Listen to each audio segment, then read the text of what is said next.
భీమవరం మండలం కొత్త పూసలమరులో కొత్త సీసీ రోడ్ల ప్రారంభోత్సవ కార్యక్రమం చేపట్టారు. పల్లె పండుగ కార్యక్రమంలో భాగంగా ఎంజీఎన్ఆర్జీఎస్ నిధులతో నిర్మించిన సీసీ రోడ్లను MLA PSC chairman Pulaparthi Ramanjaneyulu ప్రారంభించారు. ఈ కార్యక్రమంలో టీడీపీ మాజీ ఎంపీ తోట సీతారామలక్ష్మి, మెంటే పార్థసారథి పాల్గొన్నారు. మొత్తం 4 ఊళ్లలో 80 లక్షల రూపాయలతో కొత్త సీసీ రోడ్లు ప్రారంభించడం జరిగిందన్నారు. గ్రామాల అభివృద్ధి లక్ష్యంగా కూటమి ప్రభుత్వం పనిచేస్తుందన్నారు ఎమ్మెల్యే రామాంజనేయులు.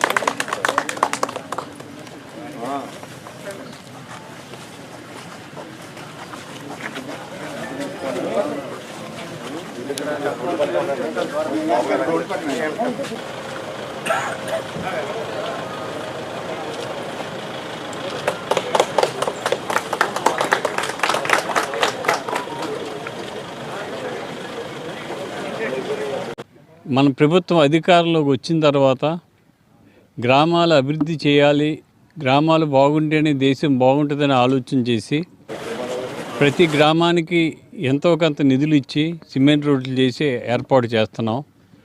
ఈ తోకతెప్ప గ్రామానికి 15 లక్షల రూపాయలు నిధులు ఇచ్చాం.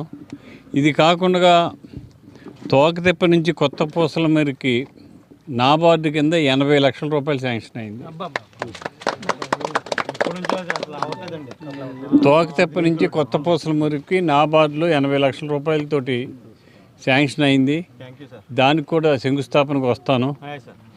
మరి ఇంకా ఈ గ్రామానికి ఇంకా కొన్ని సిమెంట్ రోడ్లు, డ్రైన్లు కట్టవలసి ఉంది. రోడ్లు అయితే ఉన్నాయి కానీ డ్రైన్స్ లేవు. డ్రైన్స్ అన్నీ కూడా కట్టించి ఈ గ్రామాన్ని పరిశుభ్రమైన గ్రామం చేద్దాం.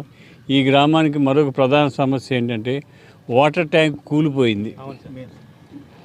ఈ వాటర్ ట్యాంకు కొత్త వాటర్ ట్యాంక్ కట్టి కొత్త సంప్స్ పెట్టి సమ్మర్ స్టోరేజ్ ట్యాంక్ పెట్టి ఈ గ్రామానికి శాశ్వతంగా మంచినీటి పరిష్కారం చేయవలసిన ఆవశ్యకత ఉంది. దాని మీద కూడా ఖచ్చితంగా ఆలోచన చేస్తాను. రాగల రోజుల్లో జలజీవ మిషన్లో పెట్టి కొత్త ఓవర్ హెడ్ ట్యాంక్ని ఇవన్నీ కూడా చేసి